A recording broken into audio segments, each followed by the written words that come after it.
Hello there and welcome to Star Wars 1000. Today will be a review of Obi-Wan Kenobi Episode 6, the finale review. So to get started, I'll talk about no spoilers, then eventually dive into spoilers. So to get into like a no spoiler section and my brief thoughts about this episode, I thought it was amazing.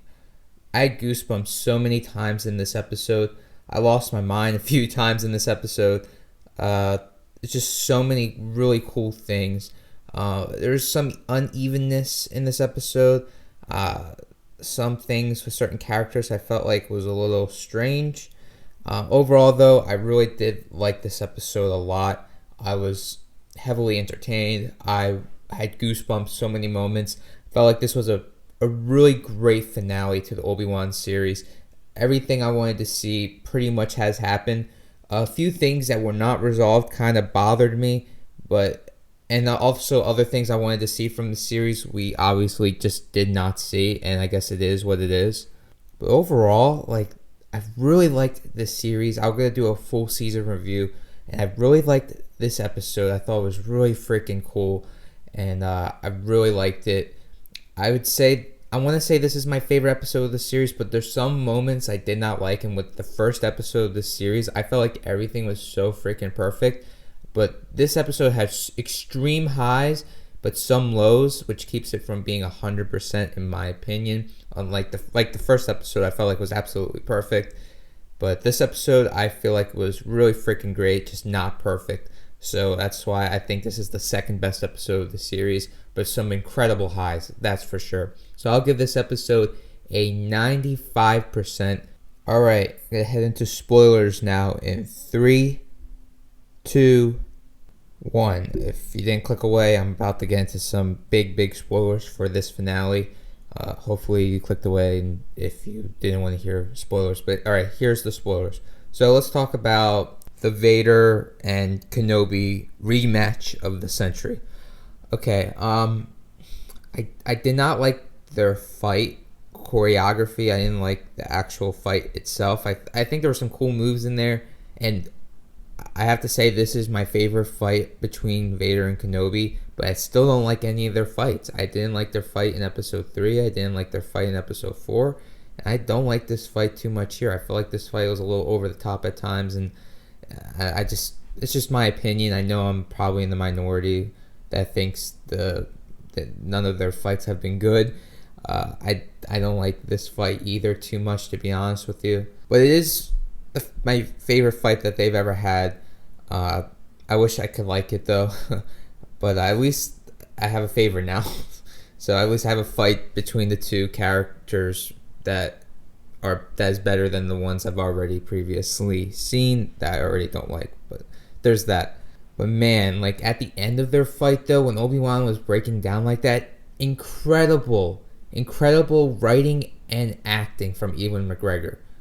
Like, wow. And Hayden Christensen was pretty good too, but Ewan McGregor stole that scene. The way he was like just breaking down and just like he looks like he really failed Anakin, and it's just like his friend is truly dead. And then we get that matching in episode 4 where he really does believe like Vader and Anakin are not the same person, and Vader cannot be redeemed. And they did a really good job of showing Vader being conflicted, but in Obi-Wan's eyes, obviously, like in that one scene when he's like, I killed Anakin and all this other stuff. They did a great job at showing that Vader really looks like he's gone in this scene.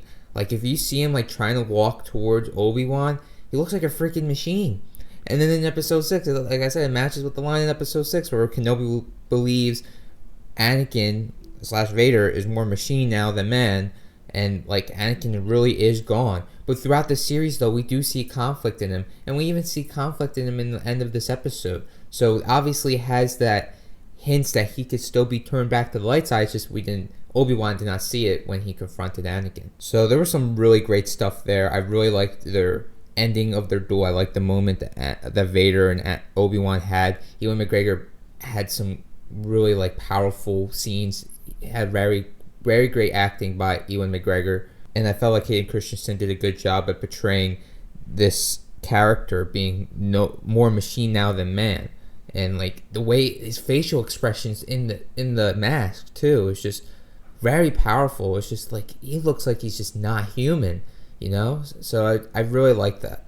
Also, we now understand why we haven't heard the Imperial March throughout this series. I guess it's because it really shows that like this is not really Vader yet, so he doesn't deserve the Imperial March. I guess that's why they didn't give it to him, because now he's like the Vader we see more in the original trilogy. He's more composed now. It seems like this weakness for him was this Kenobi conflict.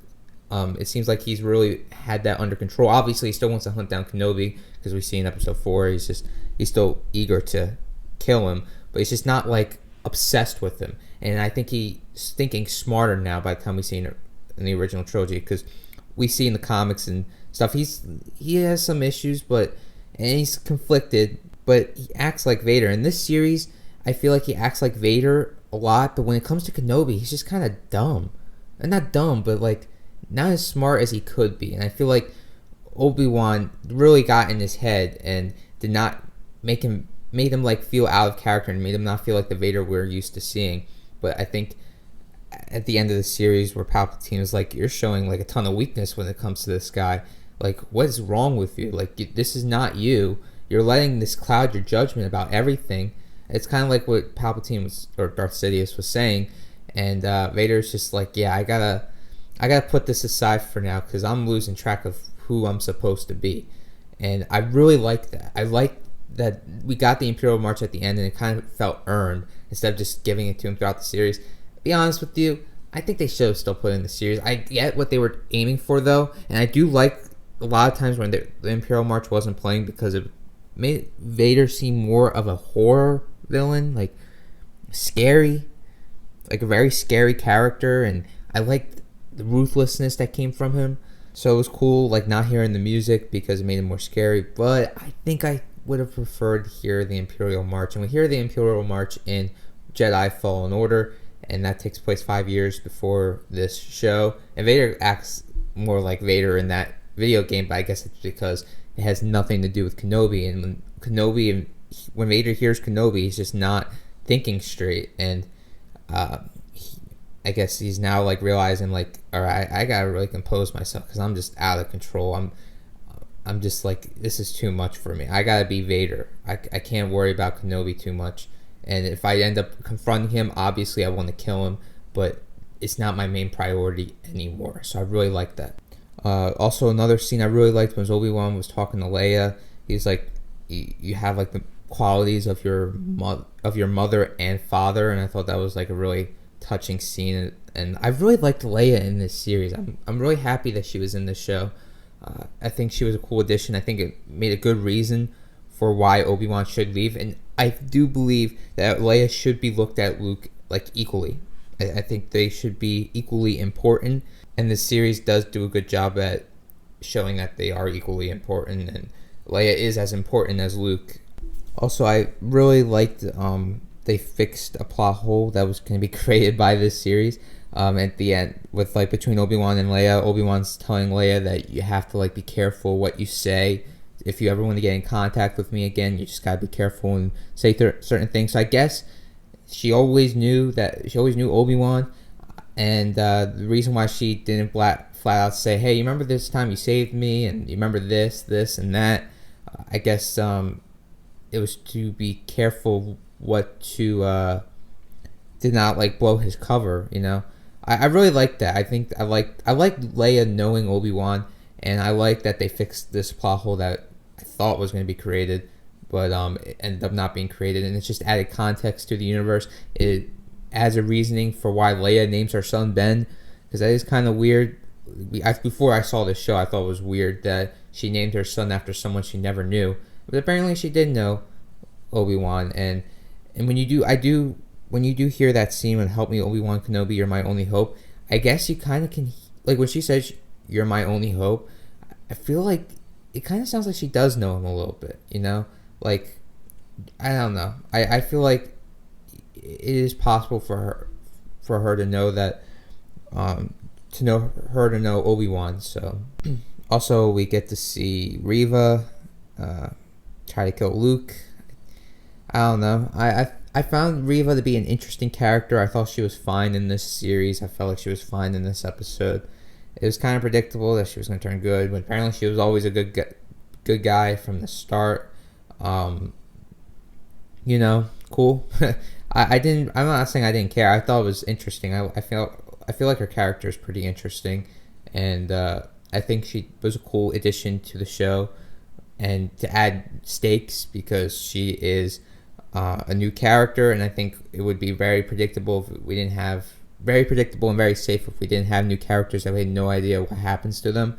And Reva was one of those characters that was brand new, and I thought she was pretty interesting, and I felt like she felt more like a less like fake by the end of this episode. And I guess the reason why she was like not always convincing as a villain, even though I found her to be kind of convincing, I thought she was just fine even just as a villain. But I guess it's because she wasn't really a bad guy. She was someone that was trying to do a good thing that got corrupted by the dark side, and realizing that she's becoming the thing she wanted to destroy. And that's what the dark side does to you, And obviously she's really weak. Like, Jesus. I don't know how she keeps getting surviving by those stab wounds, but she keeps like Uncle Omen almost like defending himself against her. Like, why did they make her so weak in this series? And her level of intelligence isn't always the best either. I don't know if that's purposely written to be that way or if that's just bad writing, but it's like she does some very weird things. She's inconsistent with her powers. It's just certain things like that. It's really, really weird. Doesn't ruin the show. I know some people feel like certain things like that ruins the show. Doesn't ruin the show for me. I still really like this series overall. I really like this episode. Just certain things bothered me, and certain things I felt like were uneven.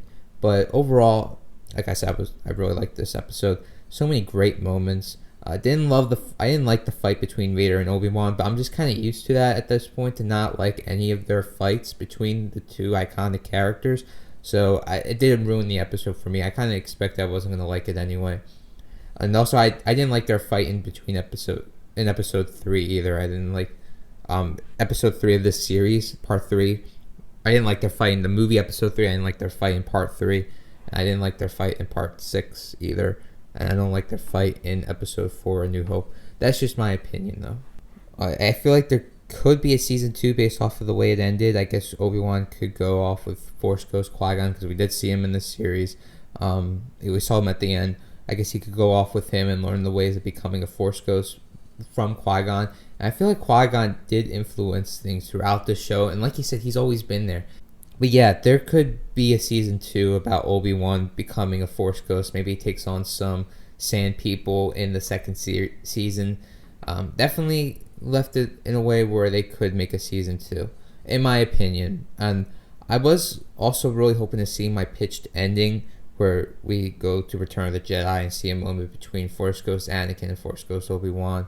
But, it didn't happen. I was satisfied with the way it ended. And overall, I felt like this was a really good episode, like I've been saying over and over again, because it was that freaking good. Like, bravo to the people that made the show. Deborah Chow, I literally liked her directing. The writing could be a little better, not gonna lie. The acting is really great in this show too. And I liked all the new characters pretty much, except Tala felt like was pretty forgettable in my opinion. But other than her, I felt like everyone else fine. I like the new additions to the show and to the universe of Star Wars, and this was a really good episode, really good finale, and I would be down for a season 2. I thought this wasn't gonna end this way. I didn't know how the series was gonna end. I felt like it ended in a way for we could see it season 2, and I feel like this show was a great bridge to Star Wars Episode 4: A New Hope. Because I feel like we see Obi-Wan transitioning to Ben Kenobi. Like, yes, that's what I wanted to see. He also says hello there. Like, awesome stuff. Then we see Vader become more like the Vader we see in the original trilogy. So this shows like a perfect transition to the characters that we see in the original trilogy. And I really do like that. So to wrap up the video, may the Force be with you always.